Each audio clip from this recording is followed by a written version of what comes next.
ang changes na papasok na tayo dito sa ating Game of 4 draft. It's going to be a very crucial drafting phase for both coaches dahil dito na nakasalalay ang ticket nila papuntang MSC or the Grand Finals. Yuzong ang tatanggalin ng side ng RC State Philippines.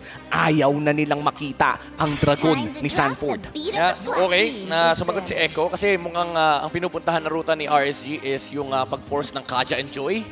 And you saw the Yuzong and Akai ban. This is still the same thing that they've run on the regular season when unang beses sila nakita. Ito yung draft na ginawa ni Coach Panda. Now that they removed the Kadita, it's a different ball game for Echo suddenly kasi magbaban ka ng Lancelot, okay, makukuha ng RSG yung Fredrin, but so are the supports. It's also available for both sides. So Fredrin first pick, most likely Echo would go with something like an Arlot Franco. Kasi pwede nilang paresa ng Farsa with Sanji. But there is also that possibility na mag-glue Paramis ang Echo. Glue. Ayan na nga. Ayan na nga. Glue pa. Grabe ka naman. Grabe ka naman, 3 out of 3, boss. Sobra ka naman dun, boss. Hindi siya, yung powers ni Midnight, hindi ngayon nocturnal. Pang morning. Ano morning. bang baliktad ng nocturnal? Latno. Nag-try, ano? Sino po ang baliktad? Lanrut Con. Pili ko, tigilan natin to. If Claude carry. Tingnan natin. Kufra. Ako, Atlas. Kaja. Aantayin ko na lang ang prediksi. Ano nga ba ang mga isasama dito kay Eve? Actually, yung Claude and yung carry na nabanggit mo. Carry ba? Claude carry. Pero ang pinaka-importante yung pick dito was the Eve. Kasi ito yung pantanggal mo ng real world manipulation. And also, is kind of okay against glue kasi hindi siya takot. And yung marksman, actually may Melissa nga. Uy! Franco. Kasi hindi kinuha ng Echo. So, Ito madali lang baliktarin. Oak Nerf. Franco locked in para sa side ng RC State Philippines. Anong gusto nilang gawin dito? ang hirap nito kasi Echo parang... I like this. Okay, pagdating ng second phase, it's a trade between both the carry and Beatrix most likely. Kasi pag nakuha ng RSG ang Beatrix, may Franco Beatrix ka. And kahit pa sabihin natin medyo elusive naman yung mga heroes ng Echo, medyo may sustainability naman. Still, nandun yung threat na baka may ma-one-shot sa inyong lineup. And Echo, I feel like it's okay as well to let go of the carry. Kumbaga parang pipili na lang si dito si Benny Cutie. Ano bang trip mo laruin, boss? Pwede ka pa rin naman magharit do. Kasi may Purify pa rin. Although may flicker kagat from the Franco. Meron pa nga, pag i-consider mo yung heroes ni Benny Cutie, kung marksman at or gold lane lang din, meron pa nga siyang Mincetar actually. Ay, oo. So parang ang daming kailangan mo na i-consider, kaya most likely ay hindi din muna i-reveal ng side ng RSG yung kanilang hero na yon. But for the ban, Oy, tinanggal yung karit. sabi nila, binanggit na baka hindi marksman yung gamitin eh. Nag-a-adjust. Coach Panda. Medyo maduga din kasi yung Harit eh. Imagine mo, meron siyang built-in na tough boots. Kasi nire-reduce niya yung time control sa kanya with key insights. And I like this discipline coming out from Echo. Talagang tinatanggal pa rin nila yung mga flexible options for RSG kasi pwede nga hindi jungle Fredrin to. Pwede nga Fredrin ni Nats. But I wouldn't be surprised if mag-Arlot bigla si Nats dito considering na may Faramis. Even though may Martis, okay lang yan kasi ang kailangan mong habulin dito sa backline. If kinuha ng Echo yung Beatrix, Arlot would be an awesome answer for RSG's late Philippines. Start ako mukhang papunta nga sila sa ruta na yun. Mukha nga pwede nila lock in yung Arlot dito and mukha namang hindi na pwedeng agawin pa ng Echo yung Arlot dahil medyo pilit na kung ilalagay mo sa roam position ng Glue and this Martis is surely going to the jungle. Although, ginawa nila yun once. Pause for glue. Hindi natin alam, baka gusto nilang ulitin pa. Baka gawin nila yung pause for glue. Possible eh, kasi gusto mo rin mag-zone if ever. Meron ng mga Faramis ko nga medyo mag-overdrive yung glue para lang din ma-secure yung kill. So, ang dami pang pwedeng route na pwedeng puntahan yung mag-rock Echo. Okay, never mind. Sinagot na nila yung Arlot na alam nilang dadating. So, it is a pause 5 Kaja, pause for Faramis, and the next be glue. So, maganda to kasi nireserve mo yung gold lane. Yung problema na dinidiscuss ko kanina, huwag mong papakita kay Echo. Hayaan mo sila mag-dictate kung anong marksman gusto nila. And I think Beatrix would still be at the top of the list. Either that or the Melissa. Tapos baka mag-Claude na lang, I would say, yung Echo. Yeah, I think the Beatrix is especially good here for RJ Slate, as you said. Ang ganda kasi ng Franco Beatrix. Ito yung tipo na parang match made in heaven yung kit. Pag hinila, doon mo na lang itututok sa Franco. Kapag kinagat, kahit huwag mo nang itutok pa. Beatrix, Arlot, there you go. 5 off. Hindi pala, 4 out of 5. Okay lang yan, boss. Napaganda Kung ang lineup. 90% pa rin yun. Ano ba yan? Well, sabi ko kanina, carry Beatrix straight.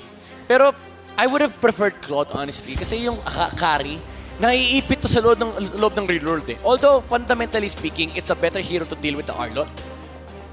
Ang danger lang, although meron kang Cult Altar, ang danger lang talaga dito, pwede kang pagtripan ng RSG. Meron silang access doon sa idea na pwede nilang ma-shutdown yung gold laner. Oo, tsaka Matic, parang yung range kasi ng real world manipulation, pwedeng antayin lang talaga si Benny Cutie, lalo na dun sa mga long team, or yung mga latter team fights. Yeah. Sa laban na interesting para dito sa side ng Echo kung paano nila pagaganahin yung composition nila. And this is a very important match for the reigning Kings of Sea. Match point na ang M4 World Champions Echo at isa na lamang ang kailangan nila para umangat sa Grand Finals. Dito nakasalalay ang MSC Dream ng reigning Kings of Sea. Madedepensahan kaya nila ang throne o ipapabagsak na ba sila ng World Champions? Let's enter Game 4. Echo versus RSG Slate Philippines. What can we expect in the early game? This time around, I think RSG should have a better early chance considering na hawak nila yung Franco Beatrix. Although, similar to the story of game number 3, no, na may fighting power ang Echo, lalo pa hawak nila yung Martis. I don't think the pokes are enough for the Martis to be such a big threat. Kasi imagine yung control din na nanggagaling sa RSG. Kayang-kaya nila sagutin yung Martis eh. Kahit yung hook lang, yung simpleng hook lang, ma-disable mo lang saglit yung Martis even though CC immune siya during do sa sequence ng kanyang skill. Ang daming kit, ang daming ways for RSG to fight back. Like si Irat, pwede siyang mag-frontline. As long as hindi pa nagagamit yung, or hindi pa siya bumababa sa threshold ng Decimate, he is a threat versus Echo kasi ang daming backup na pwedeng lumabas galing sa RSG. And 1 minute in, mukhang wala tayo nakikita mga weird na rotations and Light is playing this Franco, I would say defensively. Hindi natin siya nakikita na nag-i-invade ng maaga inside Echo's jungle. And bakit nga ba na mas magandang ganitong klaseng Franco gameplay makita natin ngayon? You don't need to be aggressive here. Your side lanes are static. Pag sinabi natin static, medyo 50-50 yung kalalabasan niyan, even sa gold lane, lalo pat sa playstyle ni Benny Cutie. Ang kailangan mo dito is yung level 4s. Ito yung sinasabi natin kanina sa mga previous games na for RSG, you need to have a fundamentally sound early game. And yung mga lineups na dinadraft nila, usually dapat chill ka ng first 4 levels mo eh. Kasi sa Turtle, kung saan mas malakas ka compared sa kalaban mo, then that's the time you maximize. And in this case, dapat yun yung timing na hinihintay ng RSG. So chill kayo ng konti, once na lumabas yung Turtle, doon kayo bumakbak. At lalabas na nga ang pinakaunang pagong Echo with a 200 gold lead. Hindi pa nagmamatter yan masyado. Pero mukhang RSG naman ang magsisimula ng turtle na to. It's a 2v3 scenario. At nandiyan na nga rin si Yawi, si Nats. Pumasok pero nahila ni Sanji. Sino kaya ang makakuha ng turtle na to? Where's the Franco though? Oo nga, parang pagdating pa lang din yung Franco sa laban. Pero nga lang may iiwan na dito si Nats. And Nats is gonna be down. First blood yan para sa side Irad. ng Echo. Sa mga paray sa Irad is down as well. Kaya mas mataas ang chance dito ng Echo na ma-secure ang turtle. Disaster 2 minutes in for RSG Slate Philippines. How can RSG recover from that midnight? Hindi. Honestly, I don't know kasi ngayon binigyan mo ng momentum yung Martis. They tried to contest with the turtle without the Franco. And sinasabi natin kanina, enough yung frontline nila. You saw how long Echo was poking Nuts. Ilang segundo yung in-exhaust nila para lang mapababa yung HP ni Nuts. Ilang seconds din yung kinumit para mapatay si Irad. Pero wala naging response from RSG. Parang hindi nagkakontrahan din kasi usually ang sagutan ng dalawang roamers natin for Yawi pag ginamit niya yung Divine Judgment, automatic may Bloody Hunt para mapigilan yung play dito ng kanilang kalaban. So maganda nangyari ngayon para sa ating or para sa side ng Echo. Siguro kailangan pabagalin ng konti ng RC Slate Philippines pero knowing Echo, kapag nakaamoy silang dugo ay tuloy-tuloy na talaga nilang susubukan pang sumugod. It's a 1.5k gold lead and ngayon na nandito sila sa may bandang top lane, medyo delikado si Eman dito. Ang ganda ng binanggit mo, no? Yung full commitment ng Echo, yung pag nakaamoy ng dugo, para sila mga, orca. Pero minsan parang pating. Na pag nakakaamoy ng dugo, dire-diretso. Look, Carl TC, ganda ng position niya rito. Si Emma na makikita nila dito, tapos diretso lang din naman para kay Yawi, para humabol doon. It's gonna be a killing spree para dito kay Carl TC. At ang pinaka target nila doon is Emma, and that is the gold laner of RSG. This is the level of commitment na makikita mo sa mga top teams. Echo, right now, RSG, yung initial turtle contention nila kanina, again, medyo half-hearted. Nasa taas yung Franco. Kasi pwede mo sabihin na, sige fine, kung natatakot isa turtle, then dive the carry. Kasi alam mong 4v1 yung laban sa turtle, yung may iwan doon yung jungler mo, which is si Irad, pero at least nabibigyan mo na space si Eman para mapatay yung carry and mabuse mo yung gold lane. Pero neither. Walang nakuha yung RSG and now Echo is at a pace where they can snowball with this type of momentum, lalo pat ang hawak nila, again, carry late game, and isang Martis na nag-snowball. Lalo pa yung Martis ni Cartesi, medyo hybrid yung build nito eh. Pero may bawi yata ang side ng RSG and it's gonna be Yawi na makuha nila. Eman makakakuha ng kill. Benny Cutie pwede ding diretsuhin. Pero magka-plato muna dito si Eman sa may top lane as Cartesi will secure the turtle by the way. So merong trade ang ating mga teams dito sa ating laro. Turtle for 1 at mukhang mangnanakaw pa ng orange buff si Carl TZ. Kinalbo ang buong orange side ng RSG Slate Philippines. Carl! Oy, why? Grabe naman yung... Grabe naman yung coil. Saktong-sakto, mortal coil for Carl TZ doon sa may moment na yon. Ito na yung for RSG, even yung top lane ay talagang zinozone na rin. Binahayan eh, no? Parang lahat na ng pwesto na pwedeng puntahan ng Echo at ng RSG, actually na pwesto na ng Echo. And look at bot! Oh. Grabe yung yung pagkakat na rin ng wave ni Sanford. And this puts a lot of pressure no para kay Light. Kailangan makahanap si Light ng mga crucial targets to give RSG Slate Philippines a fighting chance in the early game. So, meron akong concept na tinatawag na kapag ikaw yung early game lineup, ikaw yung mas aggressive dapat. Kapag nagpe-pendulum swing ka, which is yung takbo mo sa mapa is yung nagre-react ka, yung pupunta ka ng top, magpupush ka. Pag nagpunta yung kalaban mo, tapos may split push mo, bababa ka, nagsiswing ka sa mapa, it's not generally favorable for you. Kasi you're getting the same amount of resources as they're getting. And remember, usually kapag ikaw yung early game lineup na mas malakas yung late game ng kabila. And that is what is happening with Echo. Habang tumatagal, lumalaki yung resource na nahahawakan ng carry. And hindi nga nila nagagalaw si Benny Cutie. Oh, level 8 na si Benny Cutie, oh. Grabe. And we all know what a Benny Cutie carry could do, especially in the late game. At tignan mo naman, atapang-atao si Carl, pumasok na. Uy, pero mabubuhay pa rin mga cold altar dito para kay Sanji. Tapos mga players ng RSG ay dedepensa. Final slash ginamit na rin. Kulang sa damage pa naman dito si Sanford. Yawi ay makukuha na rin. Makasira ng Torre Echo pero makakuha na 2 kills ang side ng RSG. Napakagandang teamfight na nagmula sa RSG Slate Philippines. Nice setup mula kay Exort. Ito na ata yung hinihintay ng RSG Slate. Yeah, but they need more of that though. Lalo Echo, meron ng brute force breastplate dito si Carl TZ. I'm pretty sure meron din siyang Fury Hammer dito. Just to add more physical penetration. Even though napakommit din ng skills ang Echo, RSG will be able to take a gold tower on the top lane. Pero look at Carl TZ. Uy, nareset pa niya. Nareset pa rin yung turtle. So, sa sobrang respectful ni Carl TZ, nagpakita na saglit si Irad. Kahit 2 levels above siya over the Fred, sabi niya, hindi, fundamental tayo. Ecosystem tayo, ecosystem. Oo, kailangan natin maging disiplinado dito. Baka manakawan ako eh. Baka biglang maklip to, tapos ipo sa Sokmed eh. Mahirap na. Mahirap na wala kang bawi kasi. May comparison na naman na mangyayari pero makakakuha ng turtle for that is gonna be Echo. They are now on the lead in terms of gold, 2.8k. Yeah. And Benny Cutie, crucial item pickup as well. Golden Staff right after the corrosion site. Ito yung kapag umulti ka, hindi mo na mabibilang. Yung sobrang dami na. Imposible mo mabilang yan. Talagang, basta lumalabas yung ano. Yung mga shuriken. Mga shuriken. Tapos yung mga minsan yung lumilipad ka na, nakapag-flicker ka na, may sumusunod May pang sumusunod isang pa. piraso. Yung isang piraso pa na yun yung papatay sa'yo. Parang homing missile. Yeah. Homing shuriken. Interesting tong build ni Yawi yan. Gets niya na parang ang pinakamalaking threat sa kanya is si Exort. Yung mga void crystals and lalo sa real world manipulation. Hindi siya natatakot kung ilalatag sa kanya yung physical damage ng RSG. Actually, mas gusto niya yun.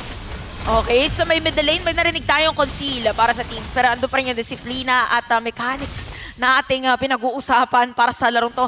3-3 pa din yung score. Napakaingat ng mga teams natin na gumawa ng play pero parang delikado sa may bottom lane. As Yawi will go for the Divine Judgment. Sinap sa magiging target nila dyan, hindi na makakatakas pa.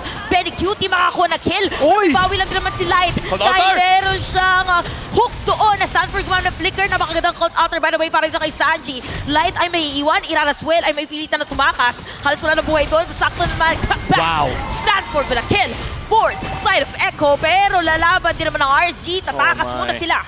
Grabe yung back and forth doon, no? Pero RSG Slate ang nalugi doon. And Echo with a 4K gold lead. Pwede ata nilang i-translate to sa pagnakaw pa ng mga ibang objectives around the map. Echo, akala natin nakakabawi na yung RSG. Yeah, pero ito yung concept ng Echo. There's no such thing as too deep. kapag ikaw ay may hawak ng momentum. Even though sometimes it's punishable, pero most of the times you'd hit the jackpot eh. Kasi alam mo yun, dahil nga ikaw yung mas malakas, naturally you'd be able to win fights. And nagkukulang yung damage ng RSG at that moment. Even though ang sakit ng Precious Wrath, lahat sila kasi pa-back off. And Echo was just trying to look for more kills. That's why they tried to go for pursuit. And ang original intention lang naman talaga ng Echo was yung kill kay Nuts. And sabi nila, uy, may mga natira pang hero sa lalikod. Uy, wait lang. Si Sanford nandun sa may bandang likod. Sila tata, nahuli nila. Wow, so lang buhay si Light. Napakagandang real world manipulation para kay Exort. Pero si Light pa rin makukuha na kill. Tapos may sagot lang naman.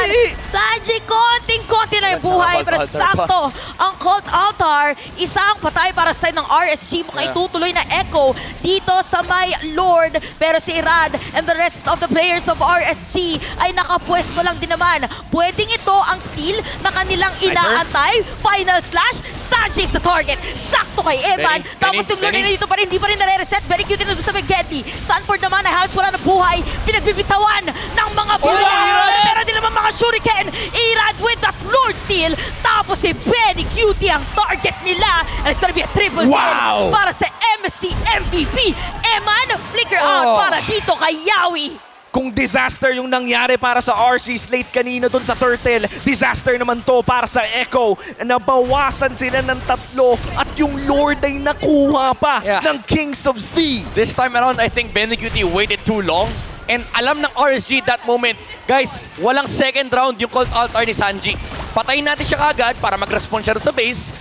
Kung may ultiman siya, nandun siya sa base. And ang naiwang kalaban ng Echo is yung mga heroes na nagre-require ng poke damage. Ang naiwan si Yawi, si Cartesi, si Sanford. Ito yung mga frontline setters mo. Ito yung mga magsaset para yung dalawa yung da-damage. So nung nagkaroon ng nagkaroon ng 3v5 situation, hindi pumasok si Benny Cutie, sabi ng RSG, sige, tuloy nyo lang yan. And Irad, that retribution insertion against the Lord, sobrang critical nun for RSG. Yeah, majority of the flickers down for RC Slate. May Lord pa sila at dedepensa ang mga Orca dito. Ano kaya ang kanilang gagawin? May mahuhuli kaya sila? Nice real world manipulation mula dito kay Exort. Si Sanford nahuli! Mahuli pa nga si Sanford pero may Cult Altar. Halos wala ng buhay doon. Konti na lang ang natitira doon sa HP bar pero makakauwi pa rin and RSG will take an inhibitor turret against Echo. Yeah, that's how strong the lineup of RSG is. Ito yung itsura ng lineup talaga ng RSG if they play to their strengths. Nandiyan yung initiation from Nuts, nandiyan yung counter, nandiyan yung additional layer of control na nanggagaling kay Light. If gugustuhin ng Echo na mag-re-engage, nandiyan yung reload manipulation. If talagang magtatapang sila at susubukan nila pumasok sa reload manipulation, ang kaharap nila yung Fred rin. Hindi nila maabot si Eman sa backline. Meron pa din talagang sagot. Napakahirap talagang abutin si Eman right now at magkakaroon na nga rin siya ng flicker. Light, looking for a play. Wala pa atang conceal na magagamit dito pero alam ata ng Echo na nandun sila. 1 minute before the Luminous Lord. At mukhang yung conceal play ay kinomit nila para lumipat lamang ng pwesto. Ito ba yung mga tatawag natin mga rotations to secure key locations around the map? Pwede, you would say that kasi map control yan. Pero I think naghaharap sila ng pick of dawn knowing na kilalang-kilala ni RSG, si Echo, na inisip siguro nila at that time may hero dito, promise. May nagkaabang dyan. Ito yung mga nakakakapang pwesto. Nagkakitaan na mga gastes sa MLBB dahil sa may middle lane ay magkakabitawan na ng mga skills. Nako, nahuli dito si Nuts. Pero may bawi lang din naman ang side ng RSG.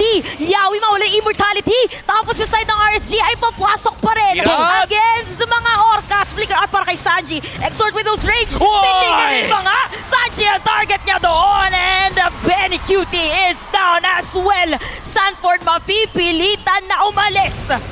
Nag-init na si Light at nahanap yung pinaka-importanting target sa Echo. Yup, and again, RSG, if they are the dictators of the fight, sila ang lumalabang. You saw Nuts. Kanina, immediately, nag-vengeance siya dun sa minion.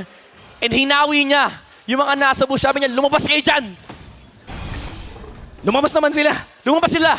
And wala na nagawa yung Echo that time kasi napareact. Sabi ni Sanji, okay, mapapapa ko ng Cult Altar. And imagine, kanina yung ginagawa ng Echo, the way they utilize this Cult Altar, systematically speaking, is hindi nila pinang-save. Actually, secondary use yun. Laging pinang-i-initiate ng Echo yung kanilang Cult Altar with the Paramis. Kasi parang full HP ka, kapag natanggal yung Cult Altar, meron kang secondary life.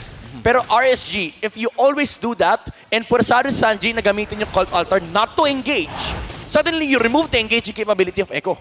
O kaya kanina na zone out, kumbaga si Sanji, kaya naiwan siya mag-isa. And alam talaga Uy, uy, uy. ng RSG what's at stake for them. Kailangan nila ipadala ang serye na to ng game number 5 at kasama nila ang Lord ngayon doon sa may bandang itaas. Hindi pa nakaka-hook si Light pero nandito ang buong RSG slate sa baba. Makakakuha pa kaya sila ng inhibitor turret in this big push? Feeling ko sabi ng Nuts Endable yung play na yun kanina. Nag-final slash siya doon sa may hangin. Maaabot niya sana yung isang hero ng Echo. Kaso hindi niya ata napindot yung flicker, hindi niya napitawan. That would have been awesome. Yawi! Wait lang, merong hila. Uy, nagkapalit lang din naman mga players natin dito. Pero si Yawi makukuha na kill. Tapos sa makatang final slash pa rin ito kay Nats. Halos walang buhay mga players. At papasok pa rin dito Sanford. Sakto double kill para kay Eman Cartesi. Mapipilitan na umalis with that mortal coil. At buhay pa rin ang Torres sa may middle lane. Pero konting pitik na lang as Eman will secure the turret. Pero minion wave, tatlo lang natitira para dumepens sa side ng Eman. Pero flicker hook! Benny Cute is the target. Tapos si Cartesi mabibilitan na dumepensa. Eman, mawawala na yung immortality. Pero si Sanji lang ang nandito para sa side na Echo. Buhay na rin si Yawi. Reward manipulation ay ginamit na. Meron minion wave on side ng RSG. Nagta-tower lock na si Iran. Pero madedepensahan ng Echo. Wala ng minions! Canon? Isang piraso! Magiging sa pagkabay Canon! Nandito na rin si Sanford! Hindi pa sapat! Wala ang minions. Ito na sa may middle lane. Pero bumumuka pa rin ang side ng RSG. Pero buhay pa rin ang That's Echo. it. Ito na yatay natin tower lock as we head into a game number 5. Ang bakbakan ng Kings of Sea and World Champions ay mapupunta sa game number 5. Insane recovery, I would say, from the Raiders. Finally, in the middle of this game, naramdaman nila, na-rediscover nila yung identity nila. We're Raiders for a reason. Sila na yung nagsisimula ng clash on their own terms. And Echo had no response. Grabe, tumas yung balahibo ko sa last team fight na yun. Kasi parang lahat na ng mga pwedeng resources na pindutin ng mga players natin, nagamit nila. Kasi it's now or never. Yeah. For RSG, kailangan na talaga nilang 8-hour lock. Kitang-kita natin yung pwesto ni Hiram nung time na yun. Okay ka lang?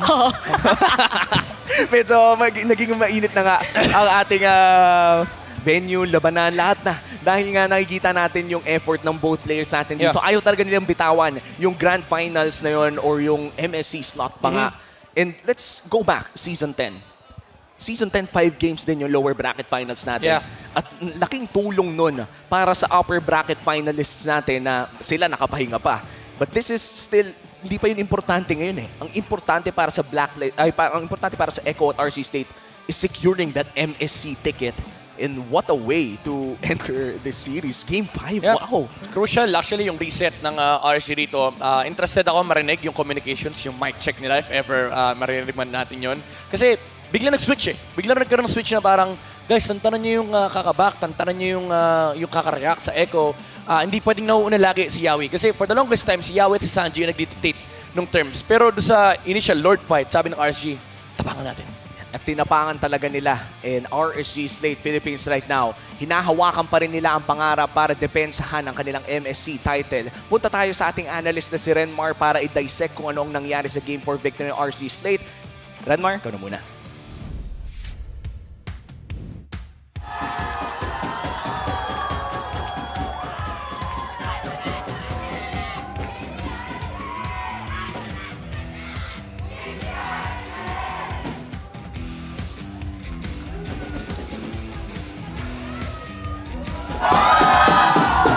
Yo, there we go.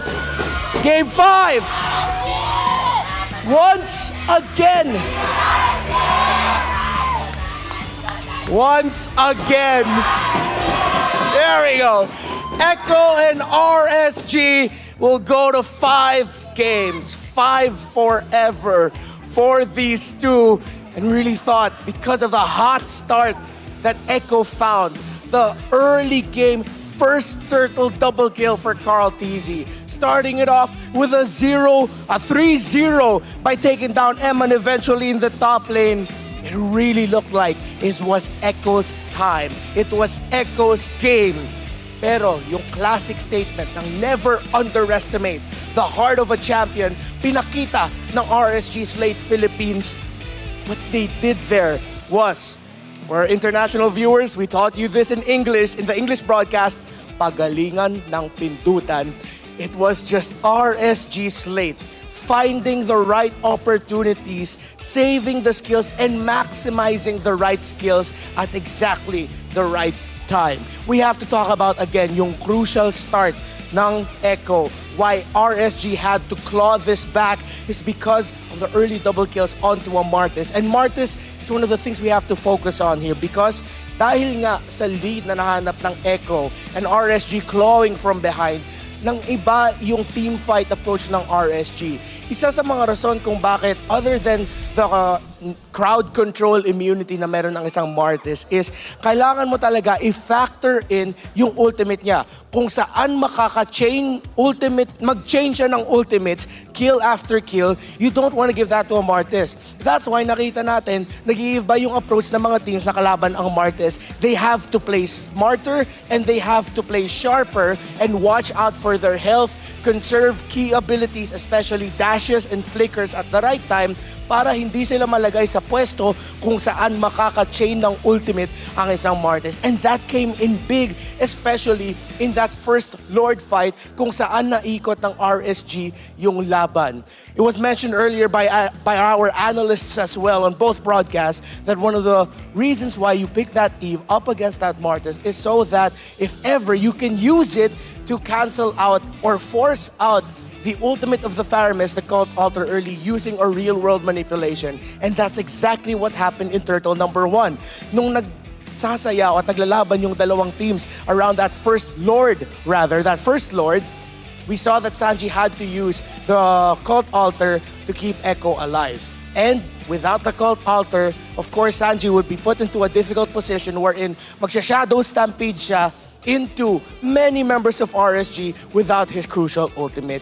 And Naths understood that, RSG understood that. That final slash para ma-display si Sanji meant that a good amount of magic damage on the side of Echo was gone. Yung Ghost Bursters ng Faramis was important in terms of being able to deal the damage for Echo. And with that, they just continued it. Because of some great positioning from Emma and Exort, and of course Light with the hooks. Very disrupted, and of course initiating with it, RSG got to the point where Irad could retry steal that Lord, and over again they just found hooks, they found catches, they found opportunities to keep the lead and turn the game around for the Raiders, and the MVP of MSC 2022 gets the MVP in this crucial game number 4 as Eman with 10-2 on 3 and Beatrix realizing that in that scenario, lamang na ang RSG. In the zone na ng ang RSG.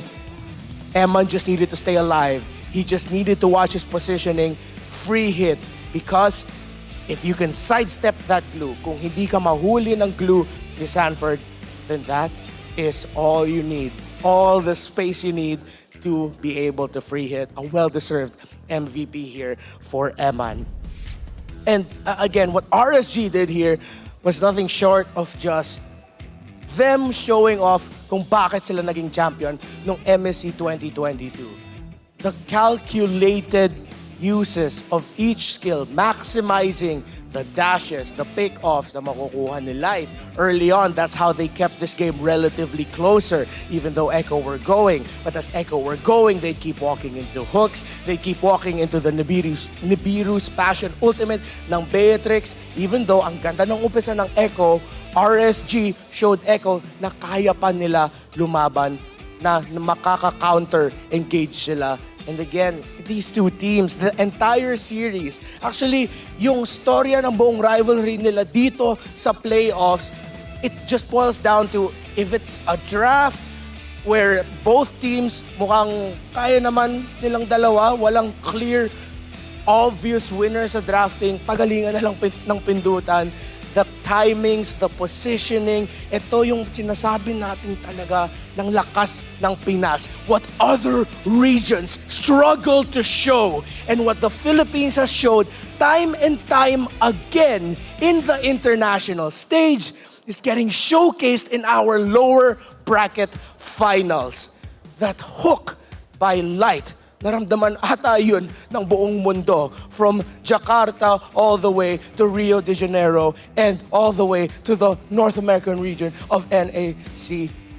RSG. RSG says, you think that the story is for Echo, we will dispute that.